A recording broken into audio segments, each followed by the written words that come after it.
Meus irmãos queridos, estamos na Páscoa. Que alegria estar aqui com vocês hoje neste domingo da misericórdia. É o segundo domingo do tempo pascal, aquele que a igreja chama de domingo na oitava da Páscoa. A Páscoa, minha gente, não acabou no último domingo. Ela continua, ela ressoa. A Páscoa se expande, né, como os círculos na água quando a gente joga uma pedra no lago. Ela vai se expandindo. E hoje o Evangelho de João nos coloca diante de uma cena que é ao mesmo tempo uma das mais belas e das mais desconcertantes de toda a Escritura. O encontro do ressuscitado com os seus discípulos. E em especial com aquele que chamam Tomé. Hoje a gente vai ver Tomé na sua descrença e no seu susto, no impacto no encontro com o ressuscitado. Interessante porque esse evangelho nos mostra dois encontros distintos, separados por 8 dias. No primeiro encontro, Jesus aparece aos discípulos reunidos a portas fechadas com medo.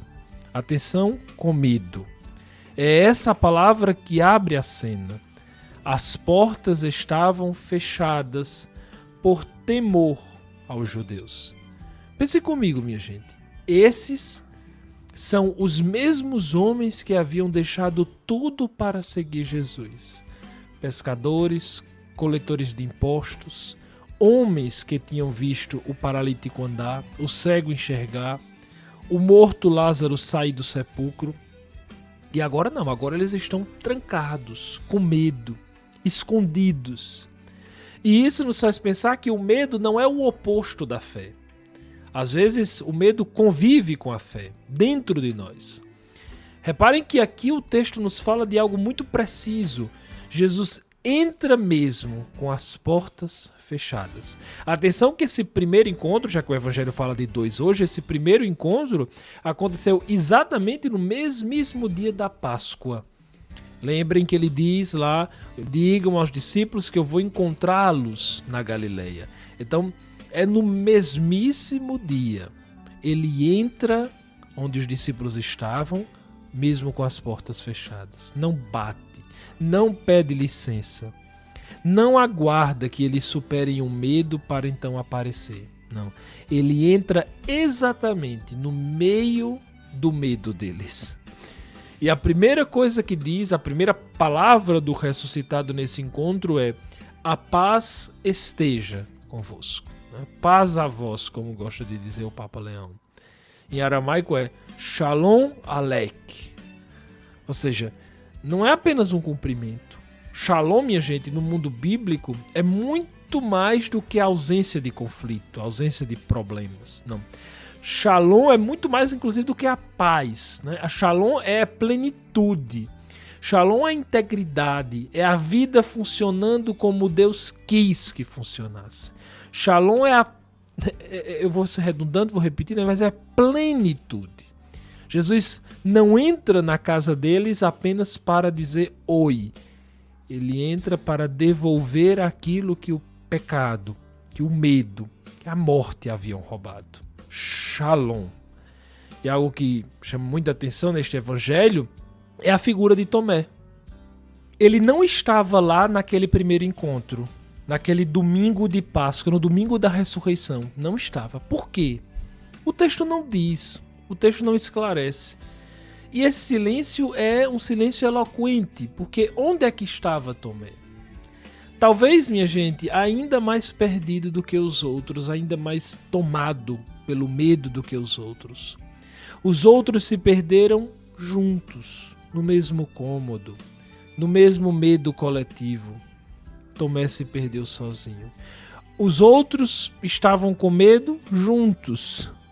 Tomé estava com medo sozinho. Há uma solidão no luto de Tomé que ecoa em muita gente que está talvez nos ouvindo agora. Às vezes a dor nos isola, a dúvida nos envergonha. E quando finalmente a gente volta para o grupo e ouve "vimos o Senhor", a reação de Tomé é quase inevitável.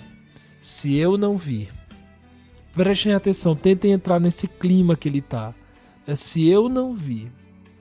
Minha gente, vocês não sabem o que eu passei essa semana. Eu fiquei sozinho, eu fiquei amedrontado, eu fiquei envergonhado. Se eu não vi, se eu não colocar meu dedo, eu não consigo acreditar. Eu não acreditarei.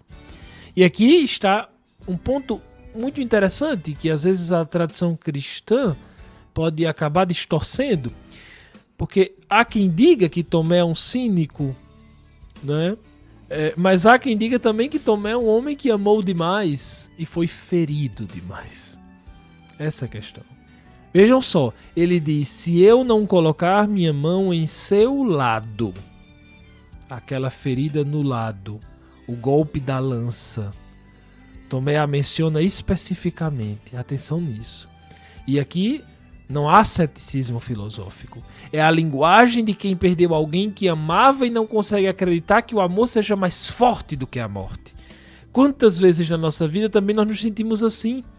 A fé não foi embora, ela ficou presa numa ferida que ainda dói. Pois bem, 8 dias depois, e aqui há um detalhe litúrgico fascinante, 8 dias depois é exatamente o próximo domingo, o 8º dia, que na simbologia cristã primitiva representa a eternidade. O dia além da semana, o tempo que transcende o tempo. Jesus aparece de novo. Olha que bonito. Desta vez Tomé está presente e Jesus vai direto a ele. Jesus não repreende Tomé, não o envergonha diante dos outros. Simplesmente lhe diz, traz teu dedo aqui, vê as minhas mãos.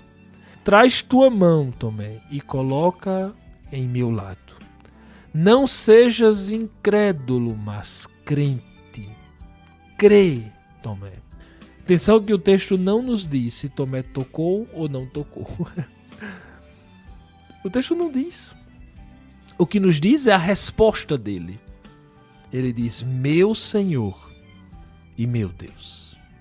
É uma das profissões de fé mais profundas de toda a Escritura. É a confissão mais alta de toda a literatura joanina. Aquele que duvidava, aquele que realmente desacreditava, agora enuncia a fé mais profunda, mais genuína, que sai das entranhas de Tomé. E aqui a gente pode pensar que Deus não tem medo das nossas dúvidas. Ele vai ao encontro delas. É lindo pensar que Jesus guardou as marcas da crucificação no seu corpo glorioso. Ele poderia ter ressuscitado sem cicatrizes. Um corpo novo, sem história, sem dor gravada na carne. Mas não. As feridas ficaram. Não como sinais de derrota, mas pelo contrário, como sinais de identidade, né? De glória. Como se Deus dissesse, eu sei o que é sofrer. Eu carrego isso comigo.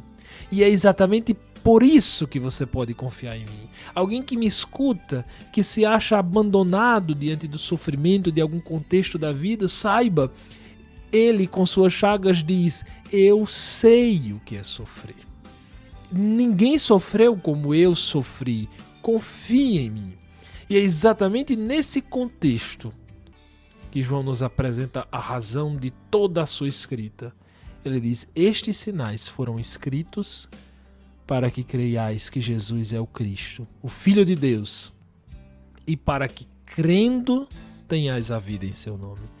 O Evangelho inteiro, meus irmãos, todinho, foi escrito para pessoas como Tomé, para pessoas como nós, que amam, que duvidam, que se escondem com medo, que ficam de fora às vezes, sem saber muito bem porquê, e que quando encontram um ressuscitado no meio das suas feridas, dizem do fundo da alma, meu Senhor e meu Deus. Minha gente, esta semana a gente deve fazer esse exercício de identificar as nossas portas fechadas, aquelas áreas da vida onde o medo ainda governa, onde ainda não deixamos Jesus entrar. Pode ser um relacionamento que precisamos restaurar e não temos coragem, uma dúvida de fé que carregamos há anos com vergonha, sem nunca ter dito a alguém. Pode ser uma ferida antiga que guardamos com tanto cuidado que ela já virou até parte da nossa identidade. A verdadeira conversão e a verdadeira alegria da Páscoa começa exatamente aí, quando não fugimos do ressuscitado, mas quando abrimos a porta e quando paramos de resistir ao único que entra mesmo com a porta fechada. Ao final deste domingo da misericórdia, devemos lembrar que a misericórdia de Deus não é a aprovação dos nossos medos, nem a validação das nossas dúvidas, minha gente. É a presença do ressuscitado, exatamente no meio dos nossos medos, no meio das nossas dúvidas. Portanto, minha gente, confiemos nisso. Confiemos que o mesmo Jesus que entrou numa sala trancada pode entrar em qualquer espaço fechado da nossa alma. Abramos as portas do nosso coração. Que a Virgem Maria, que esteve presente desde a Anunciação até a cruz e que nos é dada como mãe pelo próprio Cristo, interceda por nós, para que possamos, como Tomé, passar da ferida para a fé, do medo para o encontro, do isolamento para a comunidade dos que dizem juntos: meu Senhor e meu Deus. Minha gente, uma ótima semana para você. Mais uma vez, uma feliz Páscoa, porque continuamos no tempo da Páscoa. Uma ótima semana. Compartilhe o nosso podcast. Alegria, porque estamos juntos neste tempo maravilhoso que é a Páscoa. Um grande abraço e até o próximo episódio, se Deus quiser.